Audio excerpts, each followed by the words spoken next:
우리는 지난주에 마태복음에 대한 이야기를 나누었습니다. 오늘은 그 다음에 마가복음이 나오는데 마가복음에 대한 이야기를 말씀드리고 오늘 마가복음의 가장 중요한 그런 말씀 중에 한 구절 우리가 함께 나누면서 은혜가 되기를 바랍니다.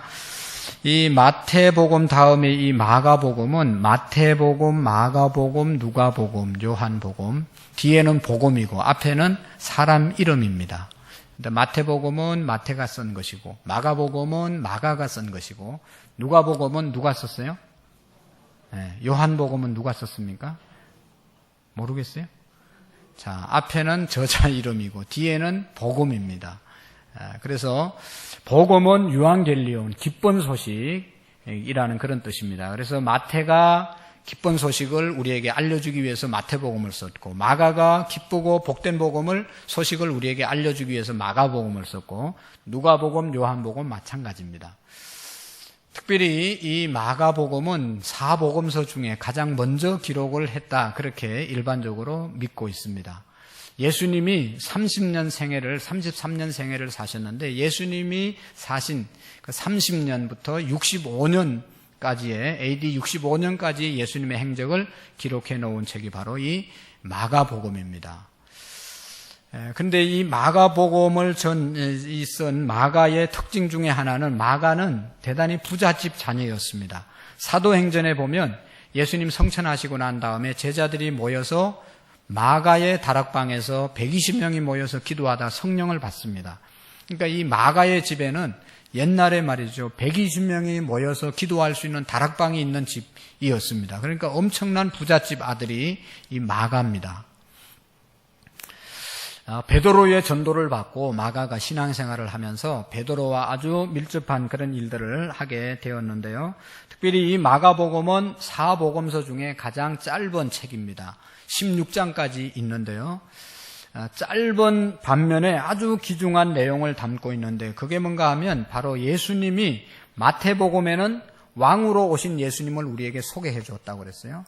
주는 그리스도시요 살아계신 하나님의 아들인 것을 알려주기 위해서 그래서 예수님을 왕으로 모시고 사는 사람들은 다 하나님의 자녀와 축복으로 살아갈 수 있다는 것을 마태복음에서 알려줬고 이 마가복음에 오신 예수님은 어떤 모습으로 오셨고 어떤 예수님을 우리에게 소개해 주는가 하면 섬기는 종의 모습으로 예수님을 우리에게 소개해 주고 있습니다.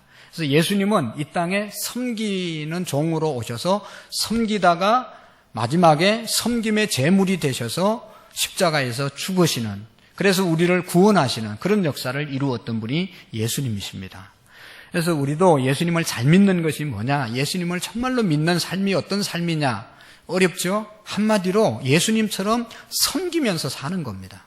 교회 생활을 어떻게 하는 것이 잘하는 거냐 성도들을 배려하며 잘 섬기는 삶이 신앙생활 잘하는 겁니다. 가정생활, 직장생활 마찬가지. 뒤에서 말씀드리겠지만 우리가 예수님처럼 섬김의 삶을 사는 것이 예수님을 믿는 겁니다. 왜 예수님이 우리를 섬겨주셨고 자기의 목숨을 희생하기까지 섬겨주셨냐.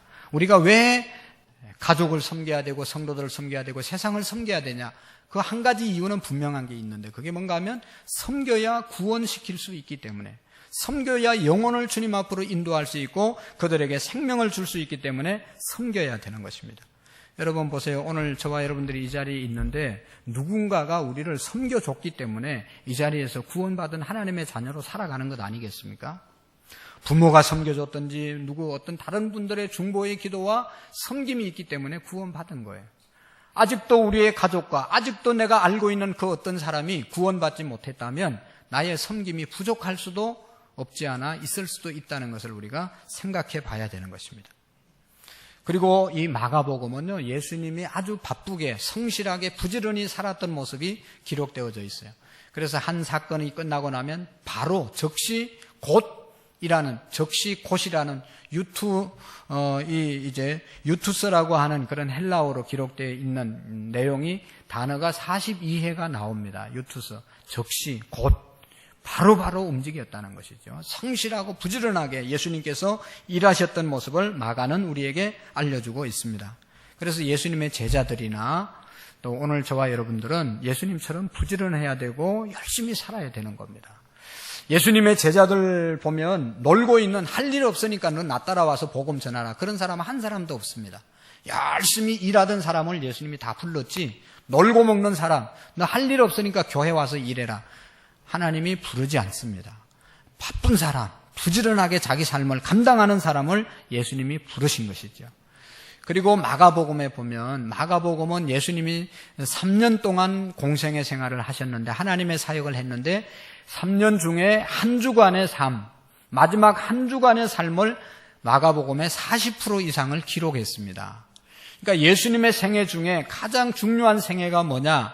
바로 마지막 한 주간, 순환주간, 고난주간을 보낸 그 사건이 가장 중요한 사역이라고 믿고, 마가는 그것을 40%나 할애해서 기록을 했습니다. 마태복음처럼 뭐 족보를 기록한다든지 뭐 그런 거 없어요. 그냥 바로 예수님에 대해서 소개하고, 마지막 한 주간 어떻게 예수님이 고난을 받으시고 십자가를 지셨느냐에 대해서 알려주고 있습니다. 그 이유는 여러분, 예수님의 이런 고난을 통해서 우리가 구원받았을 뿐만 아니라, 여러분, 우리도 예수님 믿으면서 이렇게 고난을 당한다 하더라도 이 예수님의 고난을 우리가 묵상하고 감당하면 반드시 하나님의 승리와 축복을 맛볼 수 있다는, 구원의 삶을 살아갈 수 있다는 것을 알려주기 위해서 예수님의 고난의 기간을 많이 기록을 한 겁니다. 자, 오늘 본문 말씀 마가복음 10장 43절, 44절, 45절을 함께 읽었는데, 이거는 지난주에 이어서 예수님의 말씀인데 너무너무 귀한 말씀이잖아요. 이거는 여러분 세상 사람들도 다 아는 말씀입니다. 섬김을 받으려고 하면 섬기는 자가 되어야 되고, 어떠미 되려고 하면 종이 될 수도 있다. 어떠미 되려면 종이 되어서 섬겨야 어떠미 되어질 수 있다. 세상 사람들의 리더십 여러 가지로 공부하다 이제는 마지막 정말로 가장 훌륭한 리더십이 뭐냐? 예수님의 리더십을 배우잖아요. 섬김의 리더십을 가르치고 배우지 않습니까? 예수님께서 가르치신 정신사상, 예수님의 생애, 한마디로 말하라고 하면 섬김이었습니다. 너희 중에 누구든지 어떠미 되고자 하는 자는 모든 사람의 종이 되어야 하리라. 인자가 온 것은 섬김을 받으려 함이 아니요 도리어 섬기려 하고 내 목숨을 많은 사람의 대속물로 주기 위해서 예수님께서 오셨다고 말씀하고 있습니다. 오늘 성도들이 어떻게 살아야 될 것이고, 오늘 교회가 세상 가운데 어떤 모양으로 서 있어야 될 것이고, 예수님이 왜 이 땅에 오셨는지를 분명하게, 단순하게, 명확하게 우리에게 알려주고 있습니다. 솔직히 인간의 본능은 어떠미 되고 싶고, 높아지려고 하고, 지배하고 싶고, 대접받고 싶은 그런 욕망, 본능이 우리에게 있습니다. 이것이 결코 나쁜 것이 아닙니다. 예수님께서도 어떠미 되고자 하고 높이 되는 것 긍정적으로 보고 좋게 보았습니다. 여러분, 우리가 군대라고 하는 사회에 보면 대장이 누가 되느냐, 그리스도인이 대장이 되면 그 밑에 있는 모든 참모들은 자동으로 보고만 되는 거예요.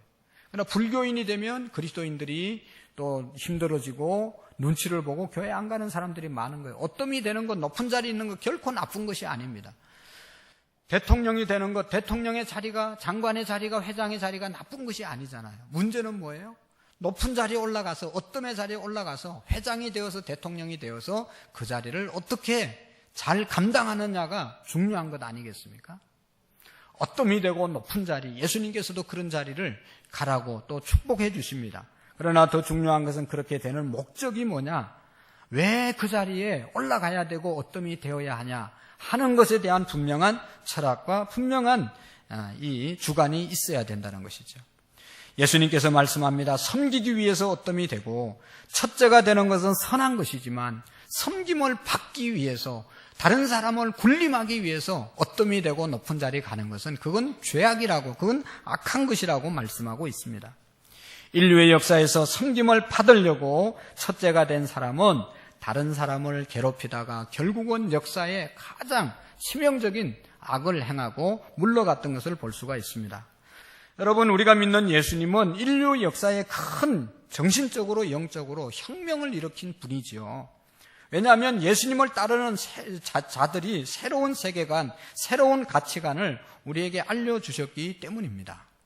우리가 아는 것처럼 이 세상에 많은 사람들이 바라고 원하는 것들은 다 높은 자리에 올라가기를 원하지, 누가 섬기려고 하고 누가 낮은 자리에서 구전일 하기를 원하십니까? 그런 사람은 아무도 없습니다.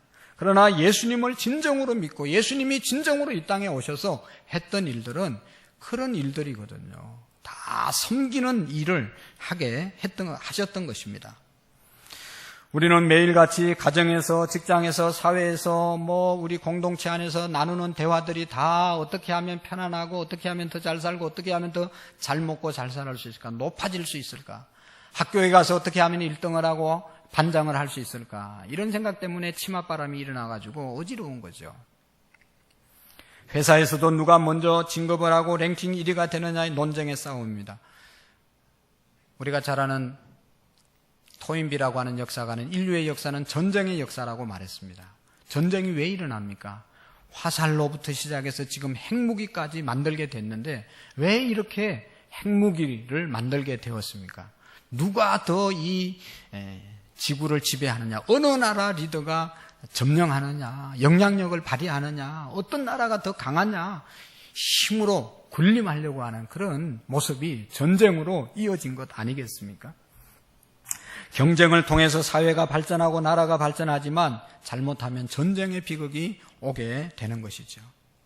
이러한 욕망은 예수님의 제자들에게도 나타납니다. 오늘 말씀이 그런 내용이에요. 예수님께서 예루살렘으로 올라가셨습니다.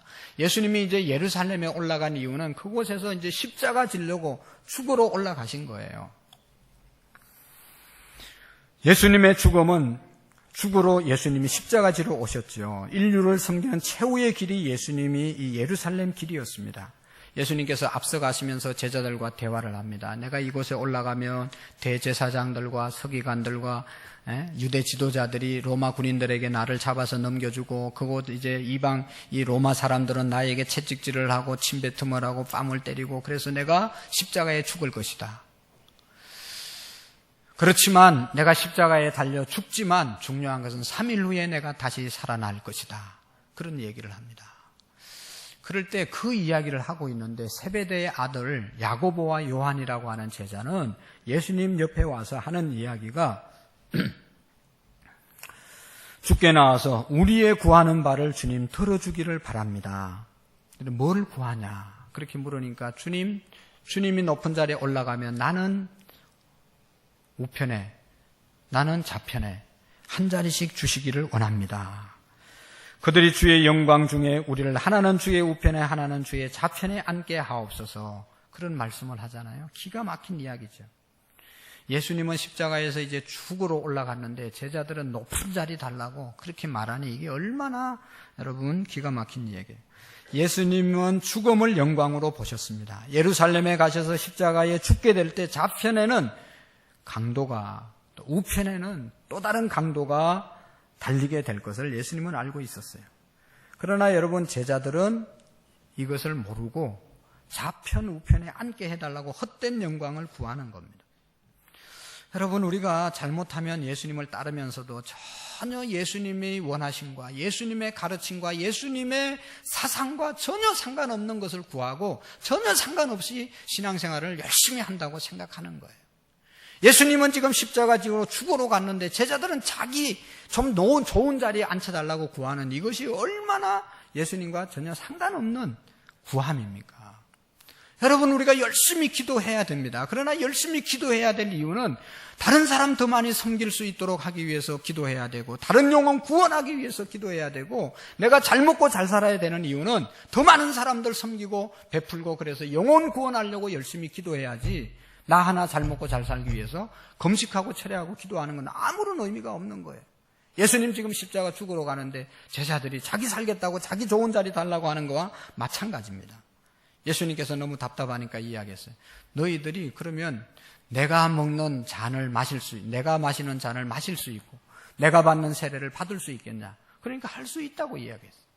여러분 예수님께서 말하는 잔은 고난의 잔이었고 예수님이 받는 세례는 십자가의 세례였습니다. 죽음을 말하는 것이었습니다. 제자들은 뭣도 모르고 그렇게 할 수 있다고 그랬어요.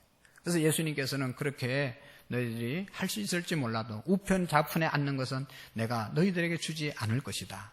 그렇게 말씀하시면서 예수님과 두 제자 사이에 이런 대화가 오고 가는 모습을 보고 베드로 비롯해서 다른 제자들이 어떻게 했어요? 저것들 예수님께 아부에서 한 자리 차지하려고 좋은 자리 지금 청탁하고 있구나. 그래서 우리는 뭐야? 그러면서 자기들끼리도 서로 높은 자리에 올라가려고 막 다투고 싸웠던 것이죠. 그래서 예수님께서 그 모습을 보면서 조용히 예수님이 말씀합니다. 이방인들은, 소위 집권자들은 저희를 임의로 주관하고 그 대인들이 권세를 부릴 줄을 너희가 알거니와. 세상 사람들은 서로 높은 데 올라가기를 원하고 높아지기를 원하지만 그러나 너희 중에는 그렇지 아니하니 너희 중에는 누구든지 크고자 하는 자는 너희를 섬기는 자가 되고 너희 중에 어떠함이 되고자 하는 자는 모든 사람의 종이 되어야 하리라. 내가 온 것은 섬김을 받으려 함이 아니요 도리어 섬기려 하고 자기 목숨을 많은 사람의 대속물로 주기 위해서 왔다. 할렐루야. 이 말씀은 아까도 얘기했지만 정말로 그 시대에, 오늘 이 시대에도 혁명적인 말씀입니다. 첫째가 되려면 모든 사람의 끝이 되고 모든 사람을 섬기는 자가 되어야 하리라.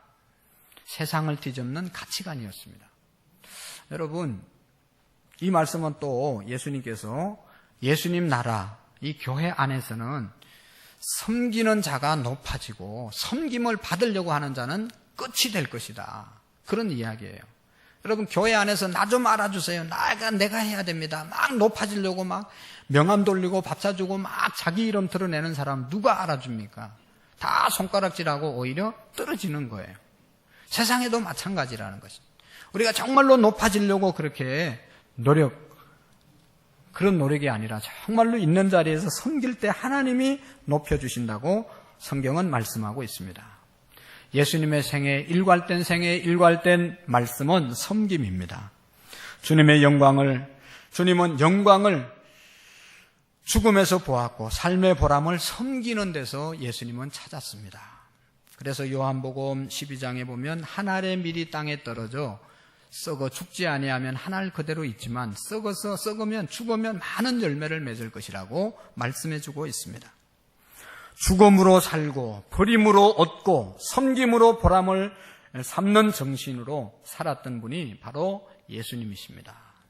사랑하는 성도 여러분, 우리가 기억해야 될 첫 번째 교훈은 섬김의 생활은 바로 영광스러운 제자, 저와 여러분들의 삶이라는 것을 우리가 기억해야 합니다.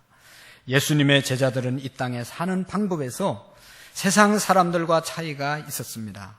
예수님의 뒤를 따르며 사는 길은 땅에서 대접받는 길이 아님을 우리가 기억해야 합니다. 영광을 승리에서 보는 사람과 자기 죽음에서 보는 사람이 있는데 세상 사람들은 영광을 얻는 데서, 누리는 데서 영광을 찾습니다. 그러나 예수님의 제자들은 정반대에서 영광을 찾아야 되는 겁니다. 예수님을 믿으면서도 세상적인 영광을 구하면서 살아가는 것은 근본적으로 잘못된 믿음입니다. 우리가 기도 많이 해야 되는데 얻기 위해서 기도하는 것이 아니라 베풀기 위해서 기도해야 되고 누리기 위해서 기도하는 것이 아니라 어떻게 하면 좀 더 많이 섬길 수 있는가를 위해서 기도해야 하는 것입니다. 섬김을 받으려 하면 예수님의 제자가 되어질 수가 없습니다. 우리 그리스도인들이 어떠함이 된다든지 제일이 되려고 할 때 분명한 철학과 목적을 가지고 우리는 어떠함이 되고 이제 머리가 되어야 합니다. 예수님은 친히 섬기는 자의 본을 보여주시지 않았습니까? 누가 크냐는 그러한 마음 때문에 싸움하고 있는 제자들에게 예수님께서는 이렇게 교훈해 주셨잖아요. 요한복음 13장에 보면 예수님께서 친히 대하에 물을 떠다가 자기의 겉옷을 벗어 던지고 허리에 수건을 차시고 제자들의 발을 닦아주시면서 이야기했어요. 옛날에는 유대 나라는 그들의 신발이 쓰레빠를 신고 다녔습니다. 요즘처럼 포장되어 있는 도로도 아니고 그 샌들을 신고 돌아다니면 얼마나 발이 더러워지겠어요. 그래서 집집마다 다 들어가는 입구에 물 항아리가 있습니다.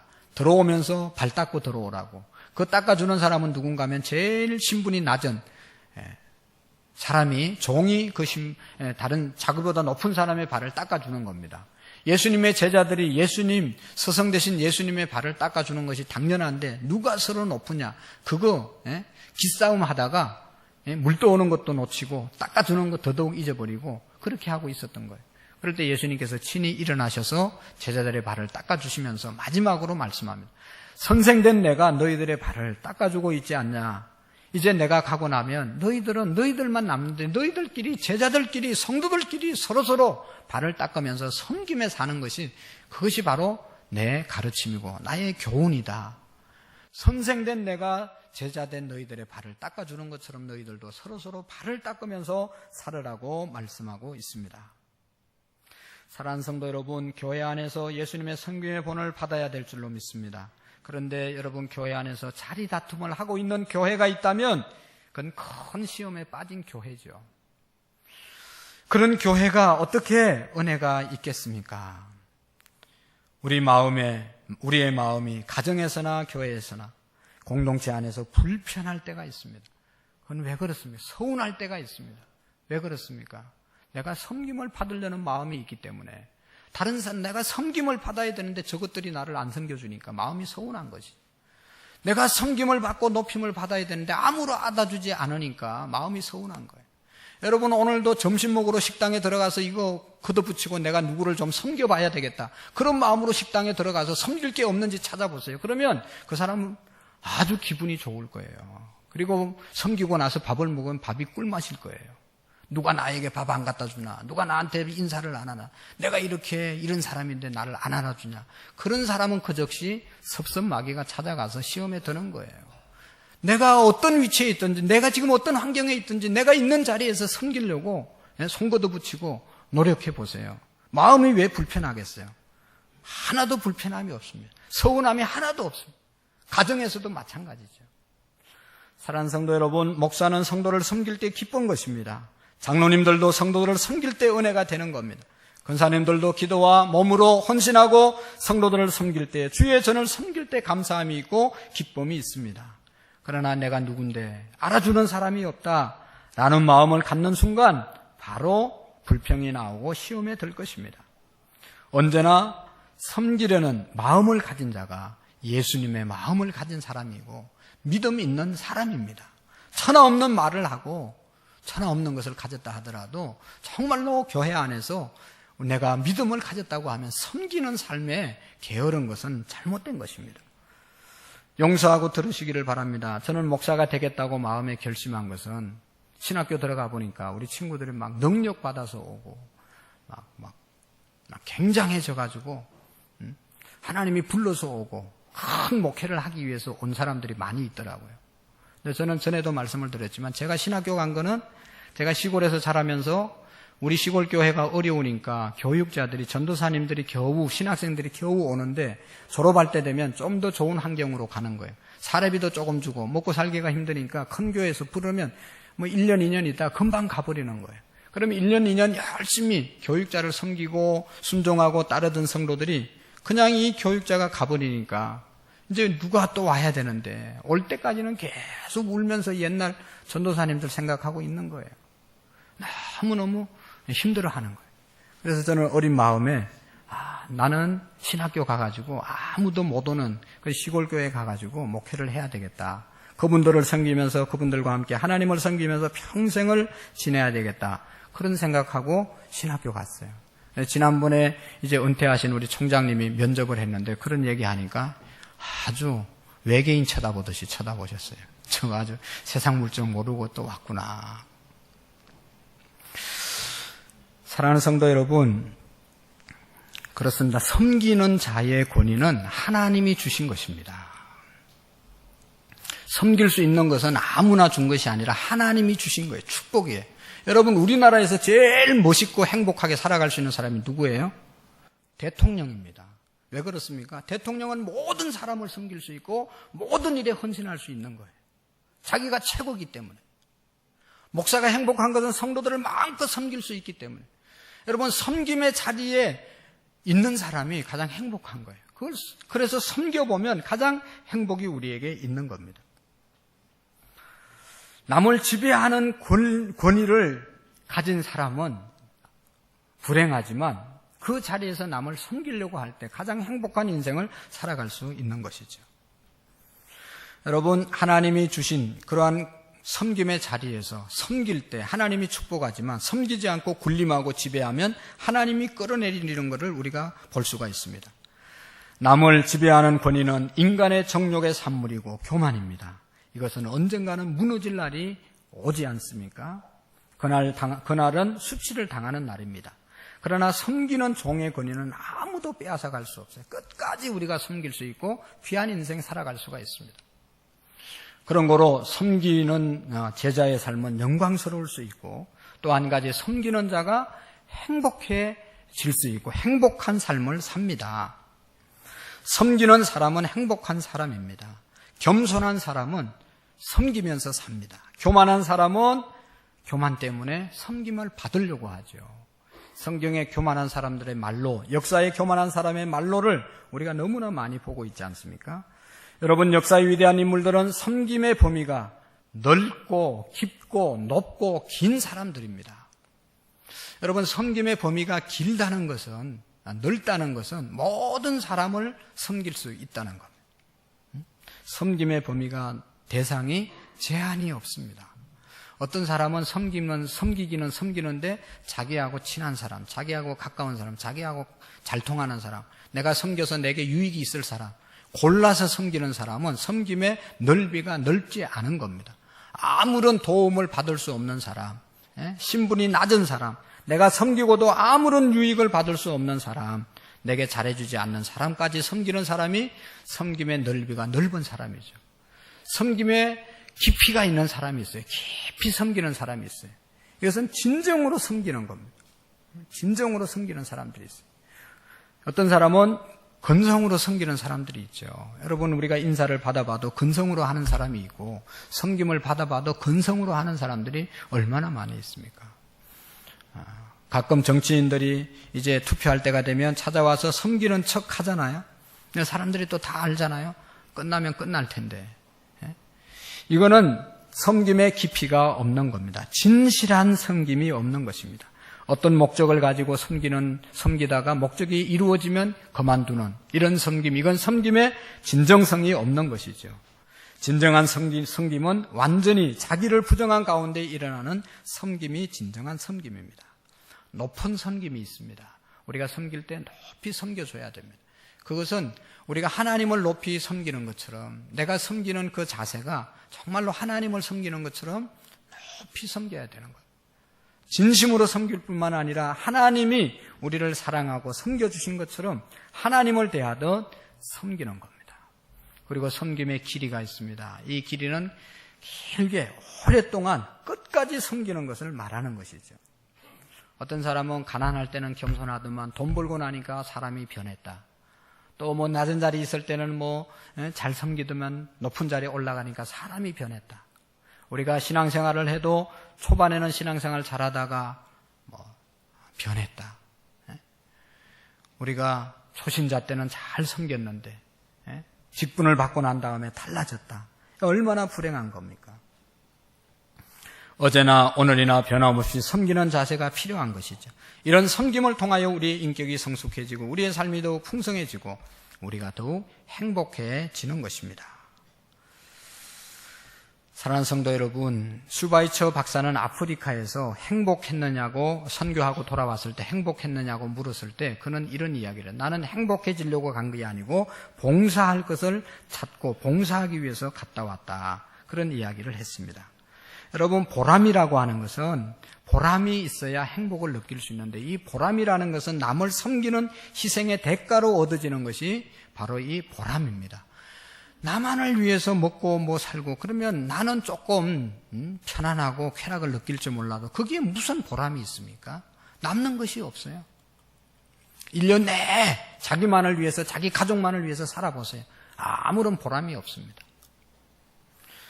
공허는 자기 안일과 정욕을 위해서 치른 삶의 낭비에서 생기는 마음이 바로 이 공허함입니다. 자기만을 위해서 산 사람은 공허한 거예요. 왜 여러분 마음이 공허하고 그렇게 우울하고 그렇습니까? 이게 봉사, 희생, 섬김이 없는 사람은 그렇게 되어질 수밖에 없는 거예요. 섬김으로 보람을 얻는 사람은 후회 없는 삶을 사는 거예요. 상품은 돈으로 살 수 있습니다. 그러나 보람은 돈으로 살 수 없습니다. 그것은 고귀한 인격의 가치이고 인내와 사랑과 희생으로 얻어지는 결실이 바로 보람입니다. 인간의 보람은 행복의 요소이고 이는 섬김으로만 얻을 수 있는 비밀입니다. 섬김의 마음으로 사는 사람은 행복합니다. 그러나 섬김을 받으려고 하는 순간 마음이 빈곤해지고 불평과 불만의 씨앗이 살아나게 되는 것이죠. 가장 비참한 사회는 섬김이 없는, 섬김의 정신이 없는 사람들이 모여서 사는 사회가 가장 비참한 사회가 되는 것이죠. 사랑하는 성도 여러분, 우리 예수님은 우리를 섬겨주셨고 때문에 우리가 섬기는 자가 되어야 된다고 말씀하고 있는 겁니다. 우리 교회를 섬기는 성도들이, 우리가 교회를 섬기고 또 성도들을 섬기고 가족을 섬기며 살면 우리의 섬김의 삶이 모든 사람들에게 또 이제 그렇게 사는 곳이 바로 천국이 될 줄로 믿습니다. 여러분, 이 역사 가운데 위대한 사람들은 다 이름을 남기고 간 사람들은요, 다 하나같이 섬기며 살다 간 사람입니다. 만약에 사람들이 자기 이익을 생각하지 않고 남을 위해서 살고 섬김의 삶을 산다면 그 공동체는 낙원으로 천국으로 바뀌어질 것입니다. 여러분, 자기 명성을 생각하지 않고 국가에 봉사하려는 마음만 있으면 이 사회는 정의의 사회가 될 것입니다. 오늘 우리 모든 그리스도인들이 서로 섬기는 종의 심정을 가진다면 교회는 사회 가운데서 빛을 발하는 그런 교회가 될 줄로 믿습니다. 여러분 보세요. 우리 교회가 무료급식을 일주일에 한 번밖에 못하지만 다른 큰 교회도 안 하고 작은 교회는 작아서 못하고 교회가 정말로 이것이라도 우리 전도를 열심히 하지만 전도하는 것이 목적이지만 이것만이라도 우리가 하니까 교회가 정말로 사회를 향해서 귀한 일을 한다고 그렇게 말하지 않습니까? 우리가 10년 동안 섬겼지만 그것 때문에 교회 온 사람은 거의 없습니다. 몇 명 있습니다. 두세 분 할머니들이 있습니다. 그러나 여러분, 그 대가를 바라지 않고 그 무더운 여름에 나와서 그 추운 겨울에 와서 섬겨주는 그런 모습들이 바로 교회가 해야 할 모습이라는 것입니다. 여러분들, 말이 나왔으니까 부탁을 드리는데 무료급식 우리 어르신네들 밥 한 그릇 대접하는 그런 헌금도 가끔 하시면 보람이 있을 것 같아요. 우리가 어르신네들 식사 한 끼 내가 한 달에 한 번씩 대접한다 생각하고 무료급식 헌금 좀 하십시오. 그러면 얼마나 그분들에게 또 귀하겠어요. 지난주에 말씀이 마태복음 7장 12절의 말씀이었잖아요. 이제 이 말씀은 잘 들어야 됩니다. 아주 중요한 얘기예요. 여기 이제 은혜를 받을 수 있어요. 남에게 대접을 받고자 하는 대로 남을 대접하라. 이것이 율법이요 뭐라고 그랬어요? 선지자니라. 그렇게 말씀했잖아요. 이제 3부 찬양대에 우리가 교육을 하고 식사하러 갔거든요. 이게 중요하다니까요. 여기 다 은혜 받을 수 있다니까. 이거를 실천해야 된다니까. 식사하러 가서 옆에서 이제 식사를 나누면서 대화를 하다 제가 큰 충격을 받고 은혜를 받고 회개를 했어요. 한 주간 내에. 그래서 나도 그렇게 살려고 무지 애를 쓰고 이제 그렇게 살아야 되겠다고 결심을 한 게 있습니다. 그게 뭔가 하면 우리 김동우 장로님하고 황기준 집사님이 결혼한 지가 제가 알기로 30년 이상이 됐는데 한 번도 아내 생일 때 미역국을 안 끓여 본 적이 없다고 그러더라고. 할렐루야. 아멘 좀 해봐요. 그래야 얻어먹을 수 있어요. 야, 30년 동안 한 번도 안 빠지고 아내 생일 때 미역국을 끓여줬대요. 너무너무 대단하지 않습니까? 우리 손 집사님은 몇 번 끓여줬다고 자기 자랑하려고 말 꺼냈다가 30년 동안 끓여줬다니까 그냥 그대로 우리가 그냥 기죽었어요. 그런데요, 김영숙 집사님은 지금까지 한 번도 남편 아침상을 안 차려준 적이 없다네. 더 할렐루야. 이게 있으니까 그게 있는 것 아니겠어요? 아니, 그게 있으니까 그게 있는 것이고.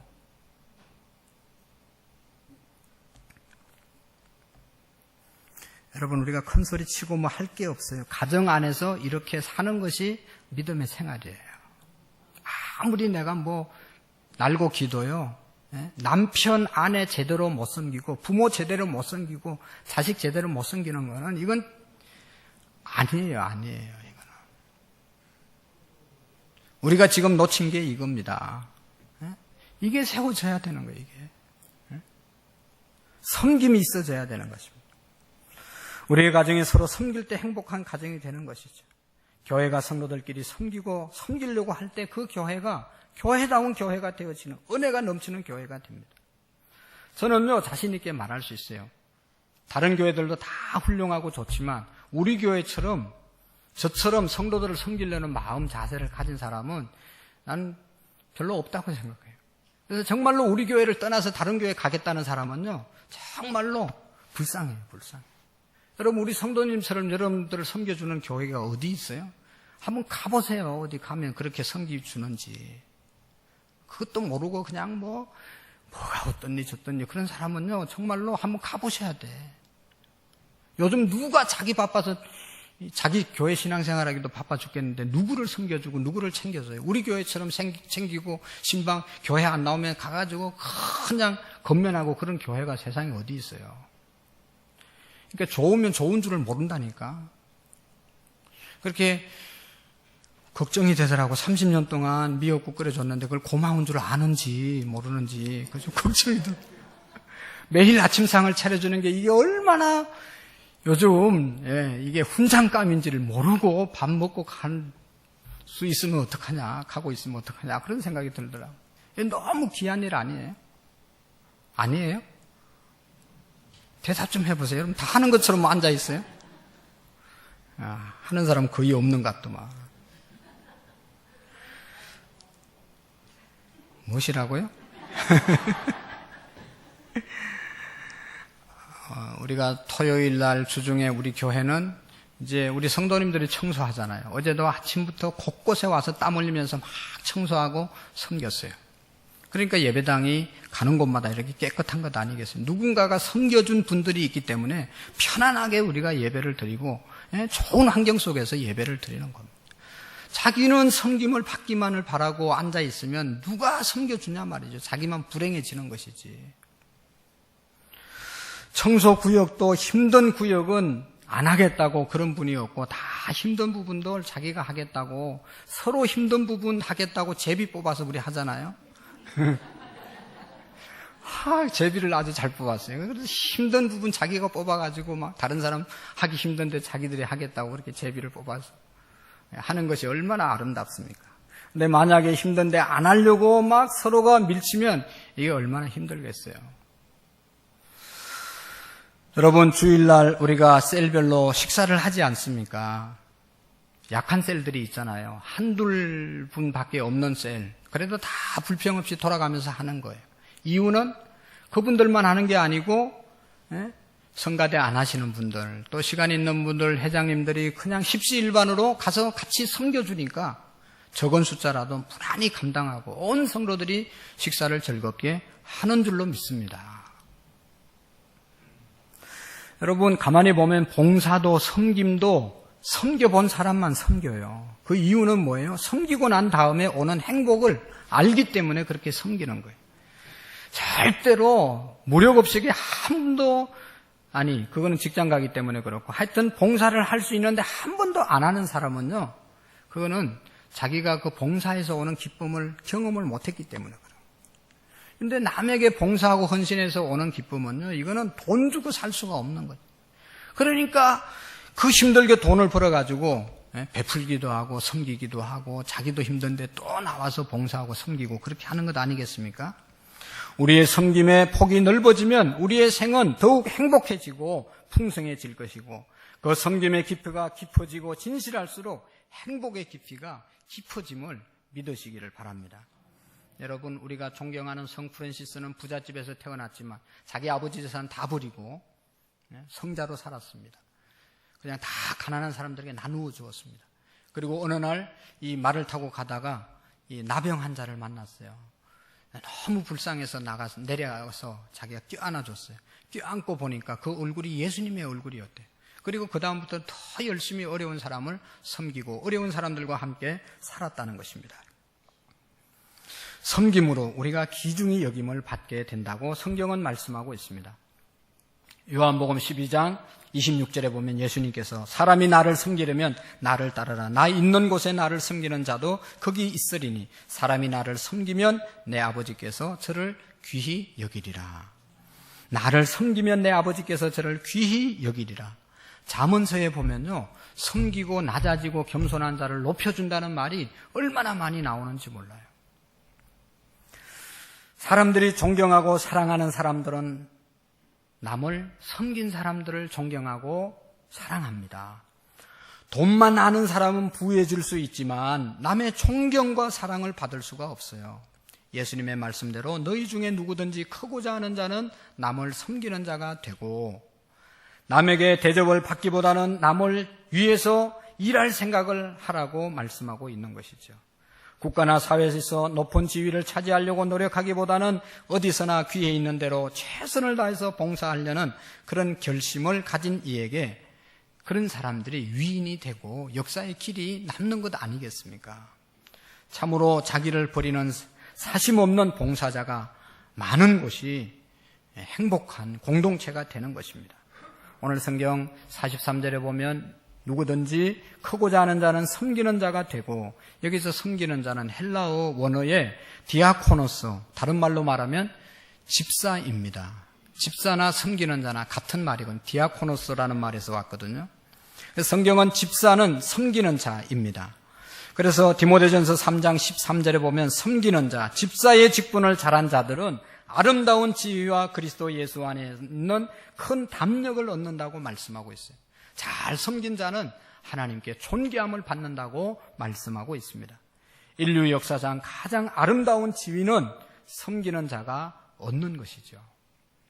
죽음 후에도 길이길이 존경받고 추앙받는 인물은 누굽니까? 섬긴 자입니다. 우리가 왜 예수님을 우리의 구주로 믿습니까? 예수님이 섬겨서 죽으면서까지 목숨까지 내주면서 우리를 섬겨주셔서 우리가 구원받았기 때문에 우리의 구원주로 예수님을 믿는 것이죠. 인간으로서 최고의 축복, 최고의 영광은 존경과 사랑을 받는 것 아니겠습니까? 최고로 축복받는 성도는 누굽니까? 하나님의 사랑을 받고 성도들의 사랑을 받고 성도들의 존경을 받는 삶이 가장 복 있는 자의 삶인 줄로 믿습니다. 여러분, 세월이 갈수록 위대하게 되고 존경받는 사람이 누구입니까? 죽은 후에도 하늘의 별처럼 빛나는 사람들 거의 다 여러분 다 섬기면서 살았던 사람이에요. 제가 지난주에 공주에서 우리 노회 목사님들 임원 수련회 했는데요. 공주에 대해서 다시 알게 되었는데, 공주가 교육도시라는 건 알고 있잖아요. 근데 어떻게 해서 교육도시가 됐는지를 몰랐어요. 근데 거기 공주의 영명 중고등학교가 있더라고요. 그 학교 출신 유명한 사람 중에 하나가 유관순 이고, 그 다음에 그 이외에도 엄청난 의사들, 정치가들, 훌륭한 사람들이 너무너무 많이 나왔어요. 그 학교를 세운 사람이 누군가 하면 우리암이라고 하는 이 여선교사였는데 1906년에 학교를 세웠어요. 자기 남편하고 같이 선교사로 들어왔다가 자기 남편은 초상집에 들어갔다 나와서 이 병을, 장티푸스 유행병을 만나서 그냥 남편은 33살에 시름시름 앓다가 죽었습니다. 그리고 이제 이 선교사 부인은 살 수가 없잖아요. 선교할 수가 없잖아요. 그래서 미국으로 돌아갔는데 하나님께서 자는데 자꾸 사무엘을 부른 것처럼 부르더라는 거예요. 그래가지고 일어나서 하나님 왜 그럽니까? 그러니까 너 공주 땅에 있어야 되는데 왜 너 이곳에서 있냐? 그래서 그 음성 듣고 공주 땅에 와서 30대에 이 여인이 여인들을 가르치는 학교를 먼저 시작했다. 이게 점점 발전해가지고 영명 중고등학교가 되었습니다. 수많은 인재들이 이제 세워지게 되었던 것입니다. 한 사람의 희생, 한 사람의 섬김 때문에 그 지역이 정말로 너무너무 놀랍게 변화되어졌던 것을 볼 수가 있습니다. 다른 사람을 섬기는 희생이 크냐, 봉사의 범위가 넓을수록 더 위대한 사람이 되는 것입니다. 오늘 우리 사회도 개인적인 권력이나 출세로 자신의 위치를 높이는 사람을 위대하다고 인정하지 않습니다. 이런 사람에 적용되는 말은 불쌍한 독재자, 가엾은 황제, 허무한 인간으로 죽은 후에 부러워하는 사람이 한 사람도 없습니다. 이 세상에서 얻은 지위를 누릴 때는 당당하고 살아가지만 잃고 빼앗길 때는 아주 비참하게 되는 사람들이 섬기지 않고 살았던 사람입니다. 그러나 섬기는 자의 지위는 빼앗을 갈 자가 없습니다. 그 지위는 영구한 겁니다. 여러분, 시간이 갈수록 이제 점점 나이는 들어가는데 여러분들의 인생이 허무하게 느껴집니까? 아니면 보람 있게, 더 가치 있게 소중하다고 느껴집니까? 만약에 늙어가면서 인생이 소중함의 가치를 지니지 못한다면 이건 불행한 일이죠. 여성들이 나이가 들수록 추해질 수 있습니다. 그러나 일생 동안 섬기는 어머니의 삶은 갈수록 빛나는 거예요. 희생하면서 섬기는 어머님은 자녀들에게 잊혀지지 않는 그런 어머니로 갈수록 남는 거예요. 남을 지배하고 자기 영광을 누리는 독재자는 시간이 갈수록 미움을 받고 죽을 날만 기다리고 수밖에 없지만 섬기는 지도자는 더욱 위대한 존경받는 자로 남게 되는 것입니다. 사랑하는 성도 여러분, 일생을 섬기는 종으로 봉사하는 성도들로 살아서 이 땅 가운데 하나님 나라에서 더욱 존귀함을 받는 저와 여러분들이 되기를 축원합니다. 리지 벨라스케라고 하는 여인이 있습니다. 영상을 하나 볼 텐데 이 여인은 세계에서 2명밖에 없는 아주 희귀병에 걸렸어요. 그게 뭔가 하면 아무리 먹어도 지방이 몸에 축적이 되지 않는 겁니다. 그래서 25살까지 24kg 넘어본 적이 없어요. 그러니까 얼마나 여러분 이렇게 외모가 무섭게 생겼겠어요. 자기는 유치원에 가서 생활을 하는 애들이 하나도 놀아주지 않더래요. 그래서 왜 그러는지 몰랐대요. 유치원 선생님에게 물으니까 네가 키가 작아서 그래. 그래서 키가 작은 줄만 알았대요. 그리고 고등학교를 갔는데 예민하지 않습니까? 고등학교 때 친구들이 동영상을 찍어서 SNS에 올려놓고 세계에서 제일 못생긴 여자 해가지고 자기 얼굴을 올렸다는 거예요. 8초 만에 400만이 검색을 하게 되었다는 거예요. 그래도 이 여인은 하나도 상처받지 않고, 그 의사가 태어날 때 얘는 제대로 사람 노릇을 못하고 오래 살지 못할 것이다. 그렇게 진단을 했다는 겁니다. 그런데 이 학생이 꿈을 갖고 소망을 갖고 나는 사람들에게 희망을 주는 사람이 될 것이다. 내 인생을 아주 행복하게 살 것이다. 그런 생각을 했다는 거예요. 그러면서요, 당당하게 살고 대학을 졸업하고 책을 쓰고 강연을 하면서 다니면서 지금 행복하게 살고 있어요. 그 이유가 어디에 있는가 하면, 그 원인이 어디에 있는가 하면, 의사는 그렇게 이야기했지만 이 부모님들은, 어머니, 아버지는 그 자녀를 위해서 기도 많이 하고 그 다음에 너무너무 사랑과 섬김으로 이 아이를 섬겨주었다는 겁니다. 그러니까 이 섬김과 사랑을 받고 자란 이 아이는 너무너무 자존감이 강한 거예요. 자기 외모가 그렇게 생겼어도 한 번도 기죽지 않고 당당하게 살았습니다. 부모님이 자기들을 너무너무 사랑해주고 격려해주고 지지해주고 섬겨주니까 기죽을 일이 안 생긴 거예요. 그래서 당당하게 지금도 다니면서 강연하고 살아가고 있습니다. 섬김의 힘이, 사랑의 섬김의 힘이 이만큼 위대한 겁니다. 같이 한번 보실까요?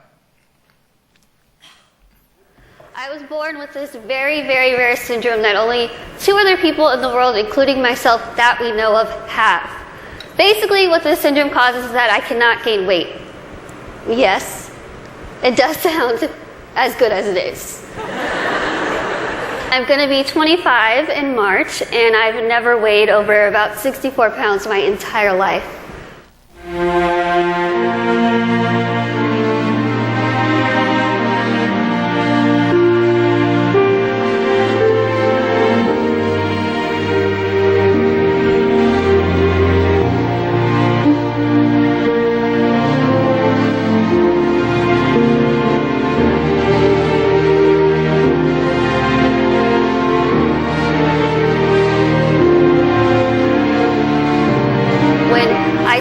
Kindergarten, I had absolutely no idea that I looked different.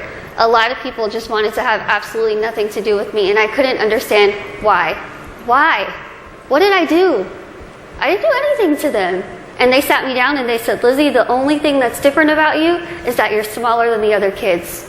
You have this syndrome, but it's not going to define who you are. They said, go to school, pick your head up, smile, continue to be yourself, and people will see that you're just like them. And so that's what I did. When I was in high school, I found a video, unfortunately, that somebody posted of me labeling me the world's ugliest woman. There were over 4 million views to this video, 8 seconds long, no sound, thousands of comments. People saying, Lizzie, please just do a world a favor, put a gun to your head and kill yourself.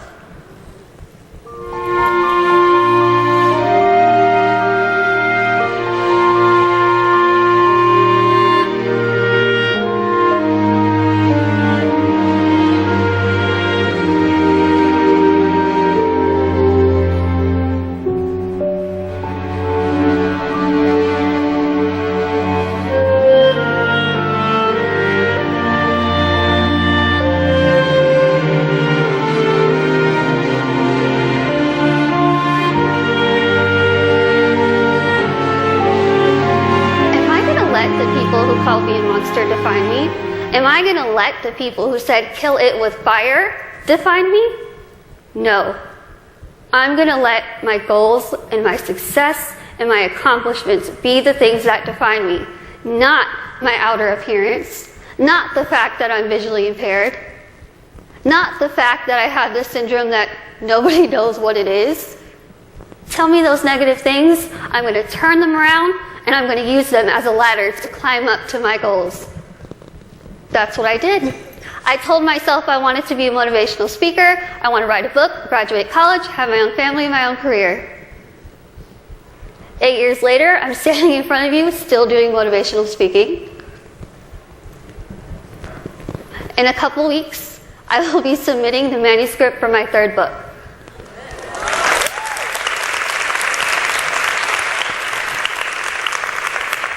I wanted to graduate college and I just finished college.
기도하겠습니다.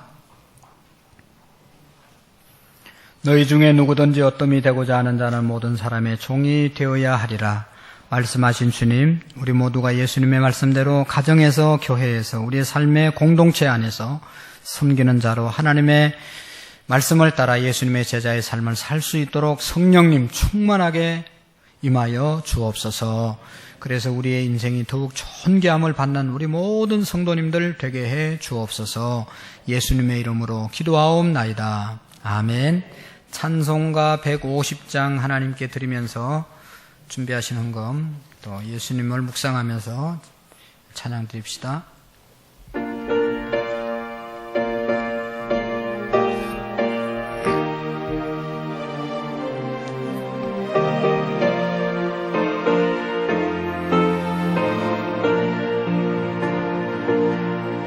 갈보리 산 위에 십자가 섰으니 주의 고난을 당하노라. 험한 십자가를 내가 사랑함은 주가 보혈을 흘림일세. 죄우 성리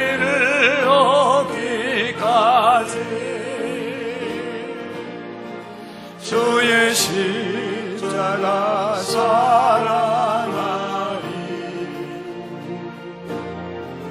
빛나며 멸류관 받기까지 험한 십자가 붙들겠네 멸시 전대 받은 주의 십자가에 나를 보음이 끌리도다 귀한 어린 양이 세상 죄를 지고 험한 십자가 지셨도다 최후 승리를 얻기까지 주의 십자가 사랑하리 빛나며 멸류관 받기까지 험한 십자가 붙들겠네 험한 십자가에 주가 흘린 피를 믿는 마음으로 바라보니 나를 용서하고 내 죄 사시려 주가 올리신 보혈이라 최후 승리를 얻기까지 주의 십자가 사랑하리 빛나며 멸류관 받기까지 험한 십자가 붙들겠네 주님 예비하신 나의 본향집에 나를 부르실 그날에는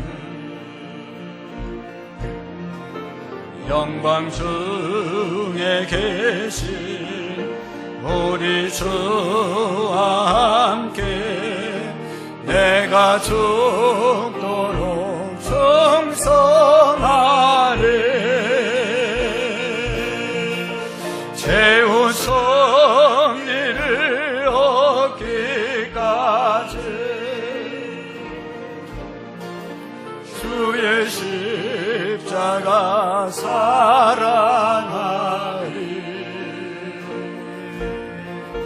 빛나며 멸류관 받기까지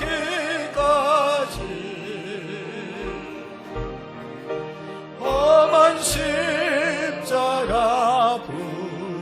붙들겠네